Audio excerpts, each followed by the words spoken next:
Well, good morning, listeners. You're listening to Lament of Hope podcast, and I'm your host, Danielle Richardson.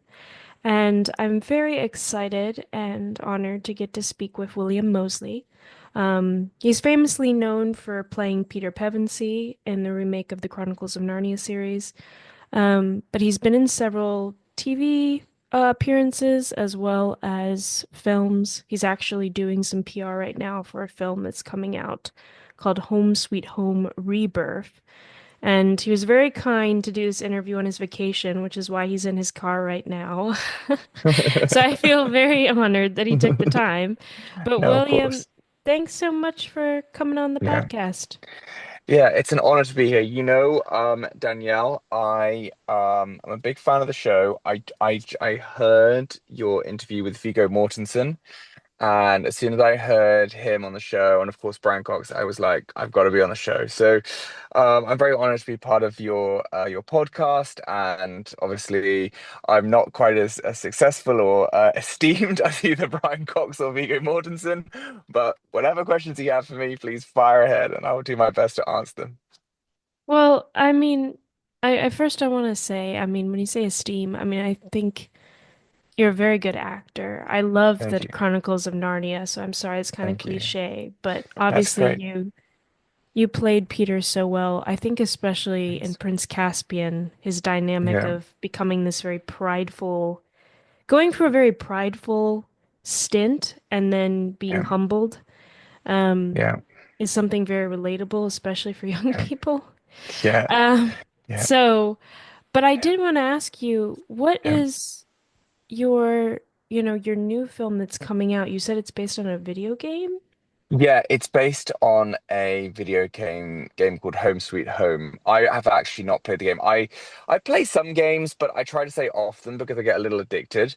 So this one I haven't really played, but I know it's a bit like Silent Hill. It's kind of a spooky one with monsters and basically I play a cop, an American cop who's on vacation in Thailand with his family, and there's a shooting at a mall, and basically the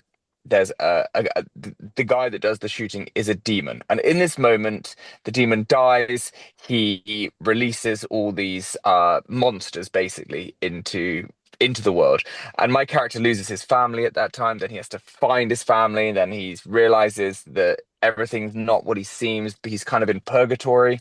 Oh, wow. And yeah, so it was a really interesting film to make. There are a lot of twists and turns, a lot of things to get your head around. Um, really more than anything, I loved working in Thailand. It's that's really like one of the best parts of my job. You mentioned Narnia. Well, we were very fortunate that we got to film on location in New Zealand. The talking about Prince Caspian, there's a place called Cathedral Cove on the Coromandel in just outside Auckland that we filmed at, and that's a real place. It was really like a cathedral. It's a cave. It's beautiful. Similarly here, we were all over Bangkok. I got to see some things you really don't get to see, as a tourist. So I really enjoyed that aspect of it, and I think the work is good. I haven't seen the film yet, so I'll be seeing the film at the premiere in Bangkok on the 28th of April. So I'm very excited, and we will see. Was it, because it sounds very intense, was it hard to act It that? was, yeah, it was a lot of really late nights, a lot of fighting scenes, which can be exhausting, and the heat in Thailand. I live in the UK. I'm from the UK. I'm not really used to being in really intense humidity. It is almost in the middle of the night. It's still boiling hot. And I don't want to sound like a prissy actor, but I was just like, I don't know how they deal with this heat here, you know. But actually, I really enjoyed working with the crew. I think as an actor, I always see it as it's sports team. Like as an actor, I guess you're kind of like the striker. You're kind of like the center forward, the point guard. You're the quarterback, and you have your director, which is kind of like the coach, and then you have your other players in defense, and they're kind of like the camera team or whatever, the sound team, and you're all moving forward to win the game, to like to achieve what you've all set out to achieve at this game on this day. And I really loved working with the Thai people. I really enjoyed I really liked learning about their culture. And we had one of the top actresses in the whole of Thailand in the movie, Mm. Yaya. So we were very fortunate that she did the film. And then we had an Italian actor, Michaela Mar Moroni. He's famous for 365, which you can probably guess as I have not seen. But I know he's very famous for that movie. And so it was a lot of fun. It's a bit, I mean, I don't know if you have these stories in America, but we have this one like, five, it's called like Five Go on Holiday or The Secret Seven. It's sort of like these kid adventure stories. They're a bit like, they're like, the kids go off on some kind of adventure and they all come home for tea afterwards. To me, it's always a bit like that making a film. You're sort of off on this adventure, where you're going, where you're going to end up. You hope the movie's going to work, but at the end of the day, it's the experience that really counts to me, and the memories that you share with people, and the memories that you carry forward through your life. Well, I was gonna say, I mean, obviously Thai culture is very different than England. Did you have Yeah, like a very moment different. when you interacted with an actor from Thailand or something and there was this really big, like, did you get a culture shock from anything? I remember one thing. She said to me that you can't, well, because they have a royal family there as well, but it's a very different setup. You can criticize the royal family in the UK day and night, but there you really cannot. And I was like, wow, that's a very different way than we have it here. Our royal family, they obviously are very powerful. They obviously have some kind of control over the country. I don't know the ins and outs, but I imagine they do.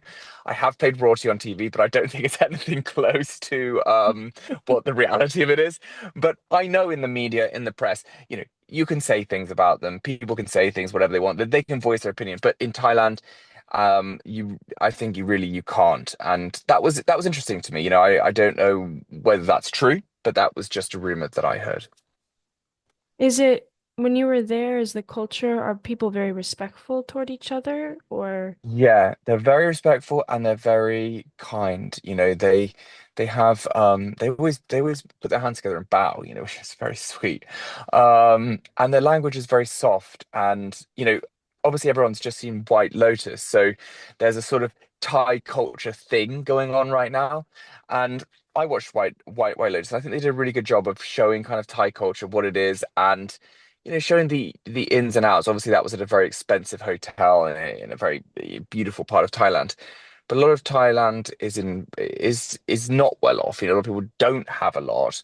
And what I always notice, especially Mm. about being in Southeast Asia, is really, uh, people are very happy. That's what's interesting. I remember when I went backpacking through Vietnam with a friend of mine when I was younger, and I just noticed, people really have nothing. They live in huts, they live on the beach almost, these little kind of shacks, and that's the interesting thing. You don't see homelessness, um, and you don't. I mean, I'm sure there is extravagant wealth there, but you don't really see extravagant wealth. But you don't see homelessness, but you do see people that seem happy. They seem to pull together. They seem the children are happy. The children are like laughing, having fun. Like there's a sense of like love that I really appreciate about Southeast Asia in general. I've now been to the Philippines, to Vietnam, to Thailand, to Indonesia, and I always look forward to going there. And I always feel safe. It's funny because I could walk around London and feel less safe than I would around Bangkok, where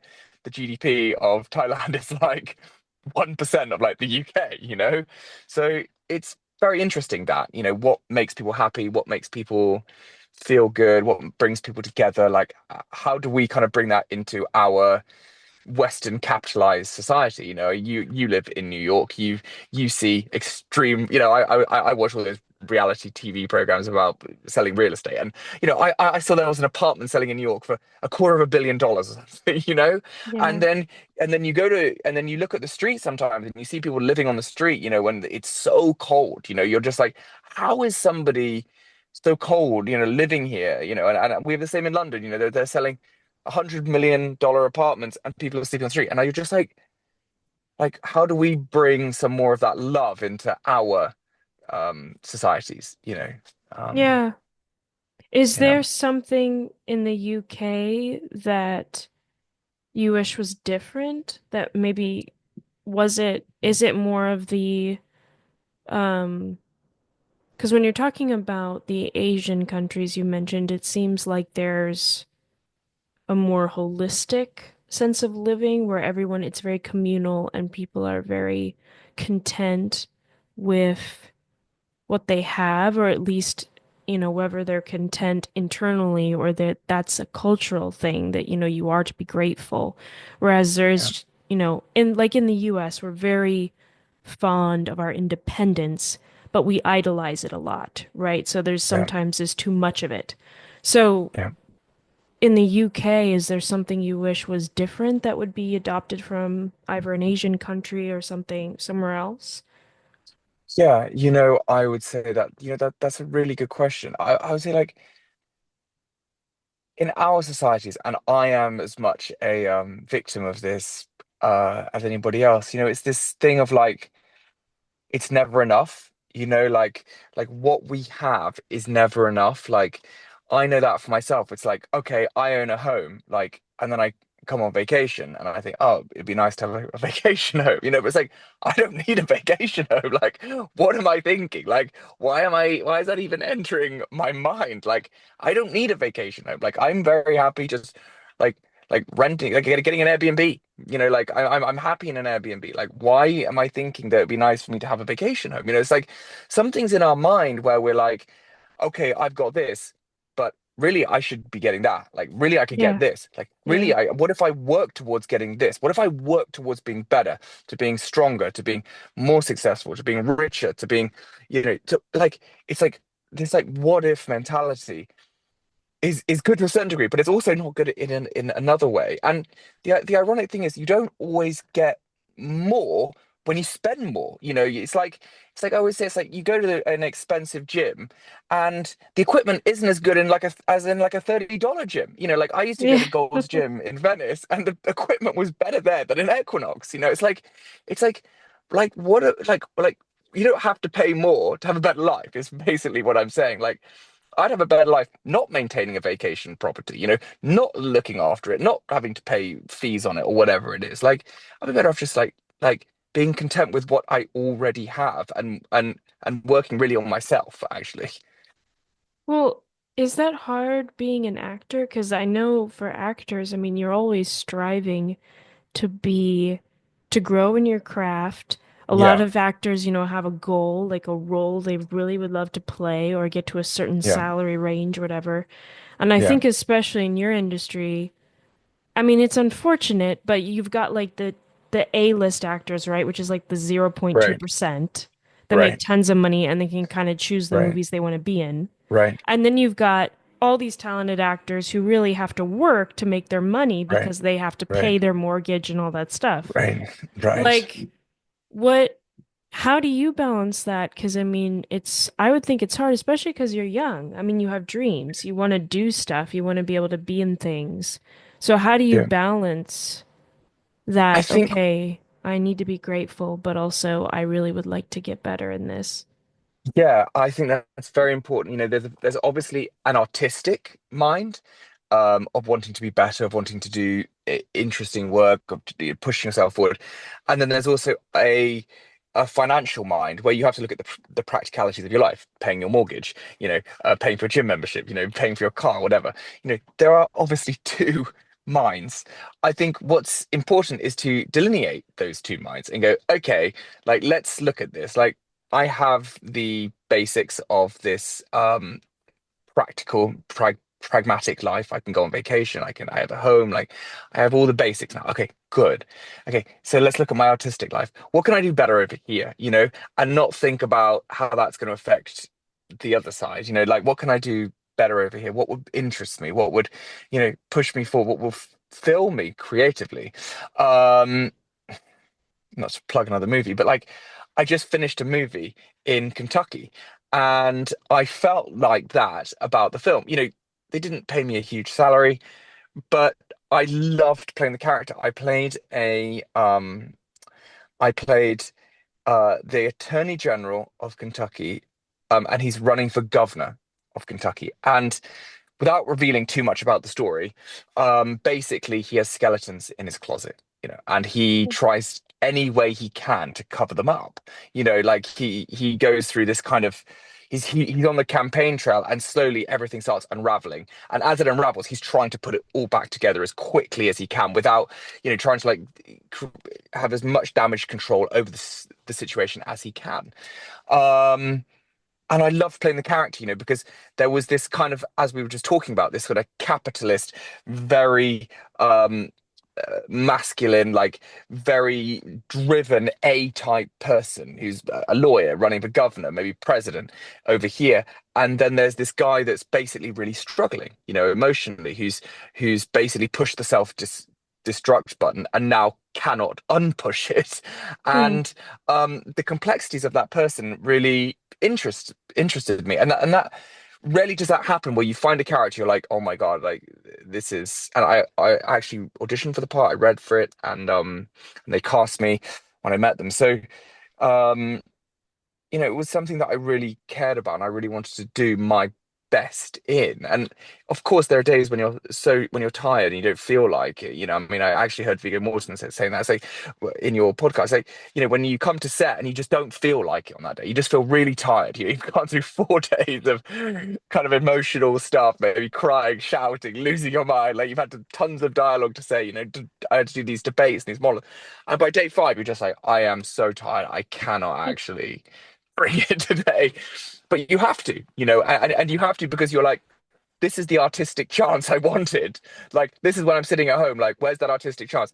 Here it is. Like by Friday, don't drop the ball. Like it's, you can sleep at the weekend. So I always think about just pushing through for that, like we're talking about that artistic self, where it's not just about this salary financial aspect, like you have to push past that. And as my career goes on, I've started writing a lot more, which I really enjoy, and I'm going to start directing and writing. That's something that I'm going to start doing. And really, it's just going to be like a proof of concept first. I'm going to direct something, I'm going to write it. I've already started writing it, and I'm going to direct it. And then it will be a proof of concept, just really just for me to see if I can actually handle it. Because there's obviously no money, and I'm not doing it for a financial reason. I'm just doing it for myself. So I'll just see how it goes, and that will entertain that part of my mind where I do Hallmark films. I've done 2 Hallmark films now, and I love doing them. They're fun, they're great, like they're kid driven. They're really wonderful to be a part of, and they pay really well. So really, it's like I can offset some of that money from Hallmark and make something myself. Do you, I know you, and I mean, I agree with you. I do enjoy Hallmark films, but I mean, my husband hates them because he thinks Yeah, that they're very cliche. Do which I you, understand. uh, like, obviously, it's so funny you say it pays well because that's hilarious, but do you, um, do you find it very relaxing to play in a Hallmark movie? Because it's kind It's of low great. stress. It's low stress. Literally everything is organized. The catering's great. The craft service is great. The locations are always amazing. We filmed it the last Hallmark film I did, um, which I filmed in Ireland in November.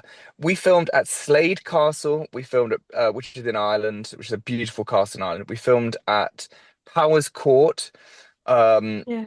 which is another incredible country home. We filmed at this place called Kilruddery, and like I just was like, this is a dream job. Like I don't even have to like act that hard. Like I don't even have to like go into the deepest parts of myself to draw this person out. Like I just have to be me, basically, and just learn the lines really well because it's pretty dialogue heavy and we shoot very quickly. But just be myself, and just say these words as me, and it's fine, it's great, and then it comes out and it gets reviewed and people like it, and then you hopefully make another one, and it just kind of keeps the ball rolling for you, if that makes sense. Yeah. Do Yeah. you, what is an area in your acting that you want to grow in? Like, is there a particular um characteristic? Like, do you find darker roles harder to do or like emotional roles? being more authentic with emotion? Like, what is something you would like to hone in if you could? I think this last character I played was right in line with the kind of things I'd like to be doing. Complex characters. I think as an actor, it's always interesting to transform yourself, to transform your personality type. No one would see me when you speak to me now as the governor of Kentucky. You would not imagine that that would be me. But I mean, I haven't seen the movie yet, but I feel like I pulled it off. And I think when you're constantly challenging yourself like that, you're constantly thinking, this is hard, this is scary, but I can do it. I'll I'll go. I'll push the limit on what I think I'm capable of. And it's just like nothing ventured, nothing gained. Just try. If I'm offered to play let's say like Abraham Lincoln, young Abraham Lincoln. Okay, I should that sounds crazy hard, but it's like, how do I get my head around this? Like, what research do I have to do? Like, what voice thing? How do I not try and replicate Daniel Day-Lewis's Oscar-winning performance of Abraham Lincoln? Like, how do I find this guy? Like where is he? Like, I do know about Abraham Lincoln that he's from Kentucky. He has a statue in the state building, which I've seen in the what do they call it, in that round thing. So Yeah. he's in there. Yeah, he's in there. I know he's from there. So let's find out what's in his mind. He said something very famous. I remember he said, like, I would not be a master, I'd not be a slave. Like that kind of thing. Okay, so now you're starting to find. Okay, so he's a very driven person. He's a very strong person. Like he's doesn't care what people think. And then you just start to look at it and look at it. And I think that to me is very interesting. How you break a person down, where they are, who they are, what they want, where they're going, what their drive is, what they fear. What they who scares them. Like where is their emotional, where is their love, where is their heart. All these things. I find it very interesting. And yeah, I just want to keep pushing it. Obviously, you just want to keep working with on a bigger production if you can. Narnia was, as somebody once said to me, it was like, you'll never work on a bigger production than this. Like, guy's right. Like, and so that's as big as it gets. But if you can do a film on that kind of level, a lot of people will see it. Like you do your, like I remember again, Viggo Mortensen said something very interesting on your podcast. He said that you do these films and nobody, it might be the best film you've ever done, but people don't see it. And Yeah. hopefully, then you have to go and dig the film out of what he's talking about, his favorite film he's worked on. We haven't seen. Okay, well, I'll go dig it out. And I'll go fight because I love him as an actor. Eastern Promises was an amazing film, but not every film gets seen like Eastern Promises or Lord of the Rings. So it would be nice to make films that if you do all that work, people do see them. I mean, that really would be great, but it's just something you can't guarantee. So you have to do the Yeah. work and let the rest of it go.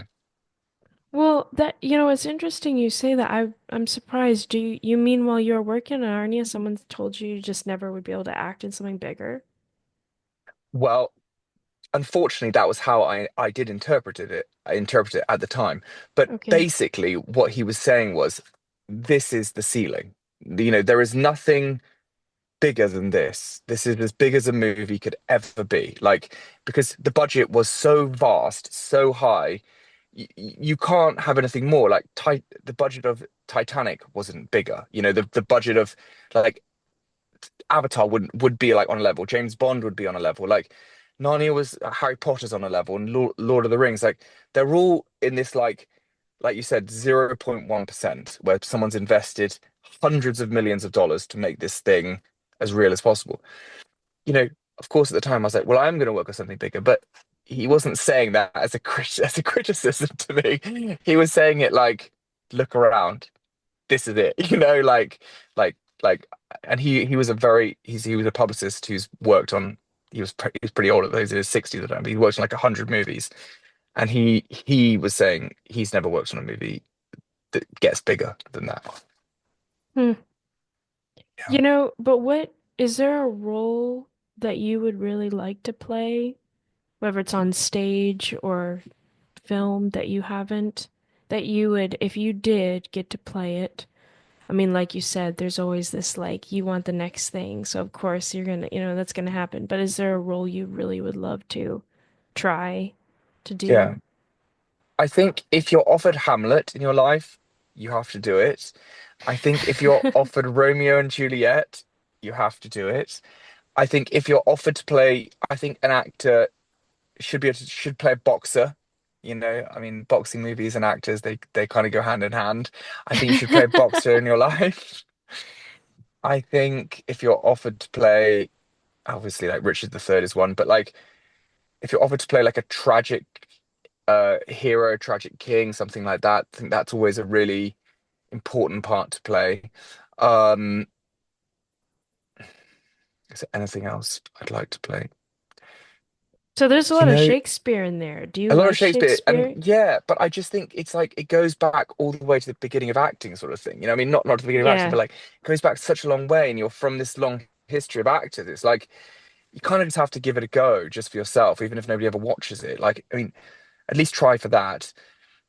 Used to think when I was younger, like, oh, I'd like to play. This is between you and me, but and everyone else listening.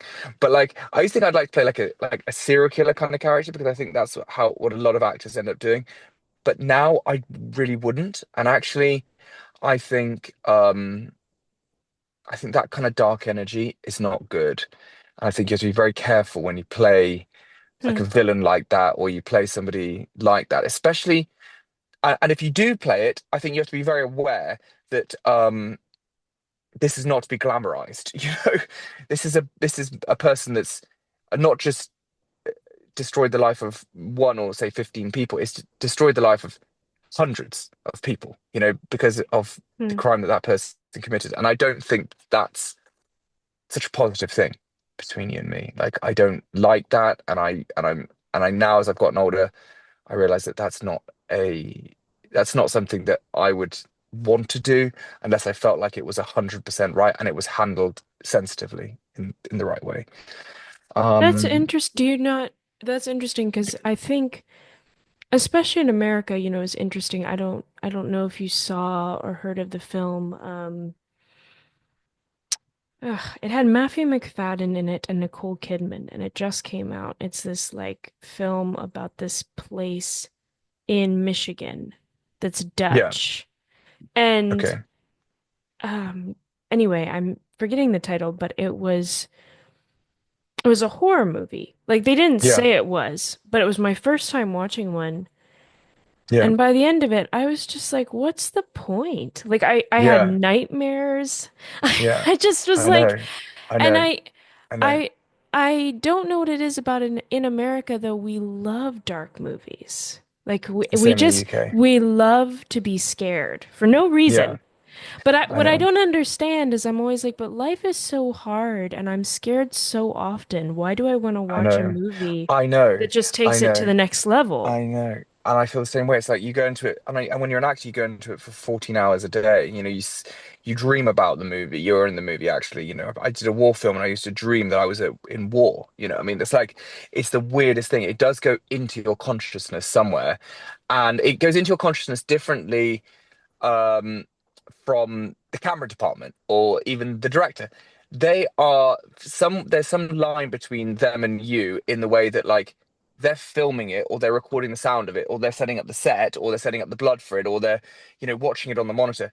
But you're literally experiencing it. You know, you're literally experiencing if Yeah. you're going to do it right, you know, you are drawing on some part of yourself to make this look as and feel as real as you can. If you're not doing that, you're not really doing the character justice. So you have to go into the realist part of yourself. And I I don't really want to do that for that kind of character unless I think it's worth it, you know, unless I think it's actually some reason to be doing this, you know.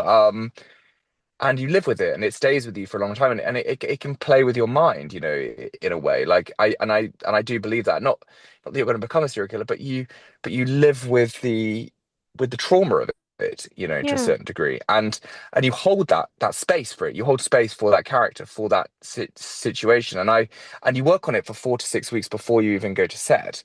So it's like you're already living with it, you're already becoming it. And I just don't want to go into that kind of energy if I don't have to, or unless there's a reason to be doing it, basically.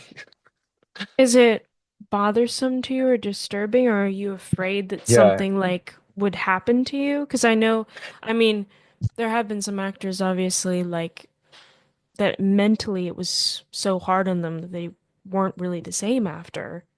Yeah, Um, I think that's a very good argument for not doing it, but it doesn't affect me in the way that like I don't think I'd become it. I think it's more just like it disturbs my equilibrium in uh, myself. You know, okay. it disturbs my Hallmark does not disturb my equilibrium. It like lifts me up. It makes me feel happy and great and like it's like a walk in the park.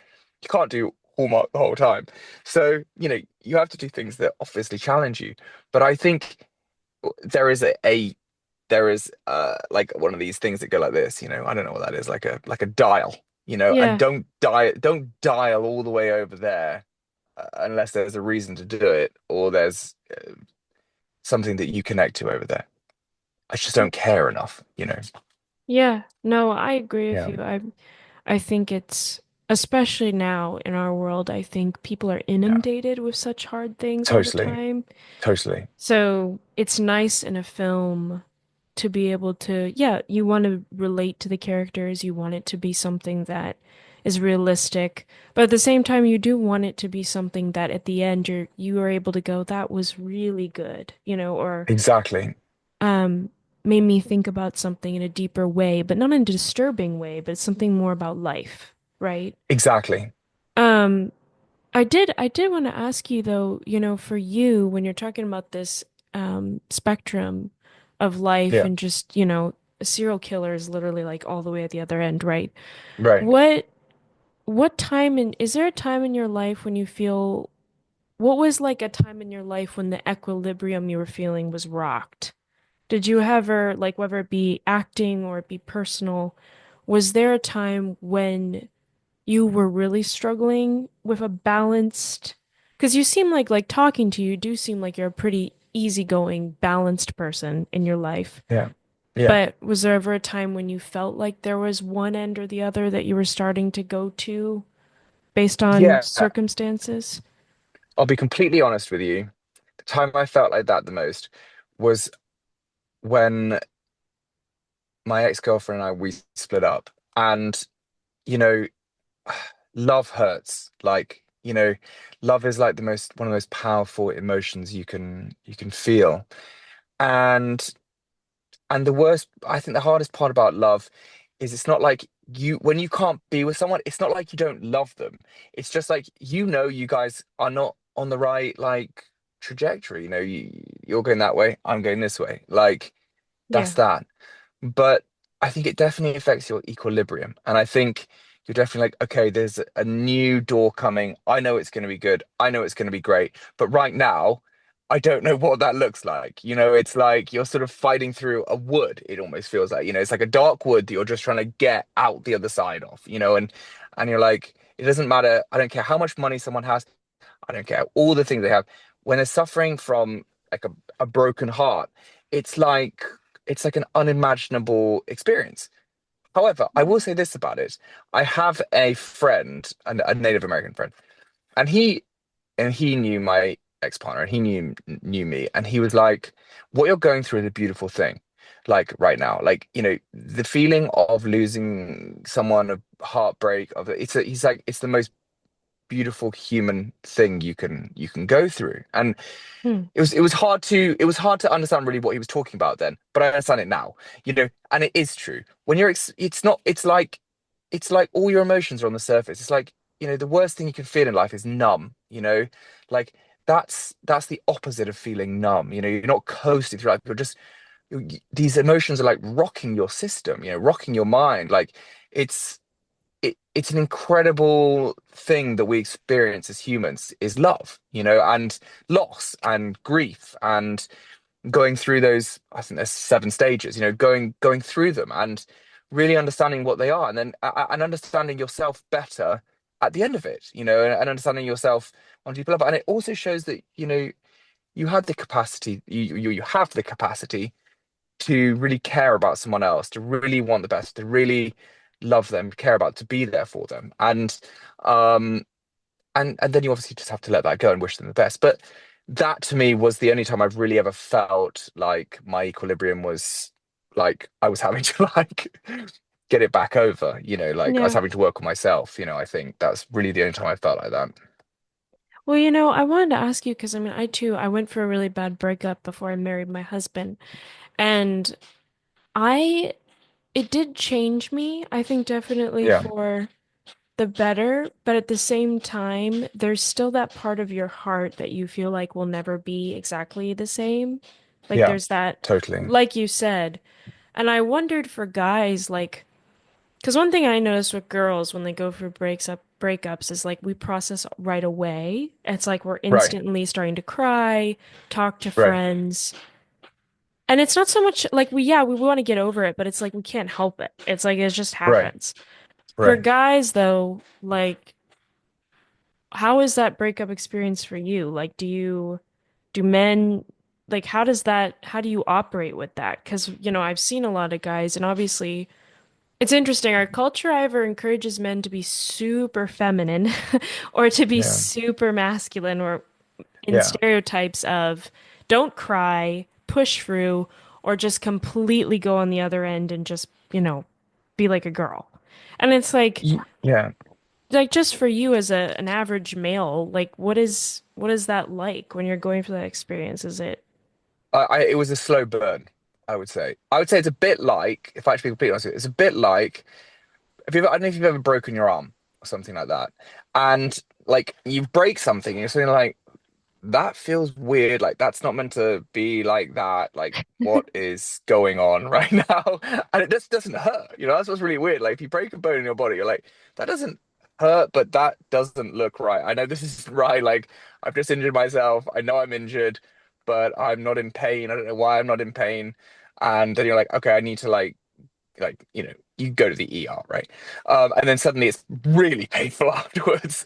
But I think it was more like that for me, like where I felt like I was suddenly in shock, and then I was like, yeah, this is happening, but I don't really know what to do. I guess I need to like fix this part of me that's broken right now. And then it's really hurt. Suddenly it was really hurting. And then I was like, okay, I just need to work and I'm just going to go through this process of work and work with it and not against it and not bury it either. Which is also not a good thing to do, which I'd not advise anybody to do. And just kind of go through that process. It took me time. It's not like a broken bone doesn't heal in a week.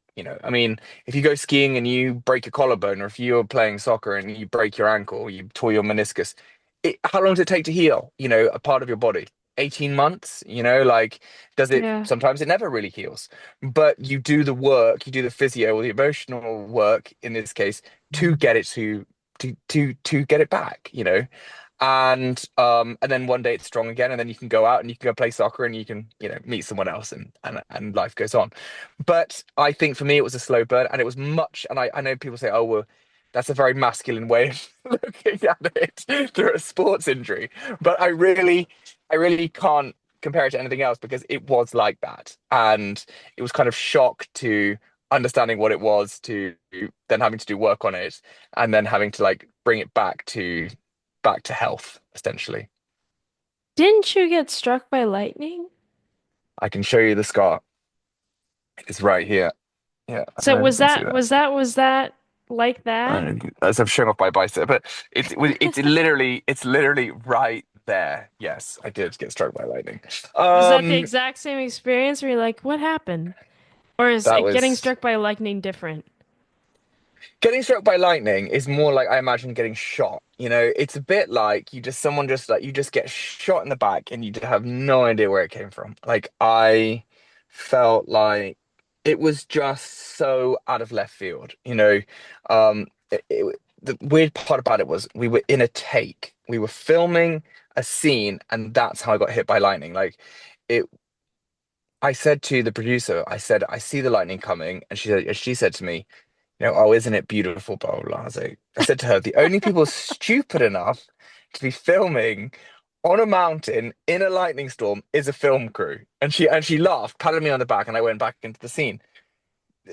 I went, I was doing an insert shot, I was putting a letter into a guy's pocket. The director called action. I put it in, I heard this bang.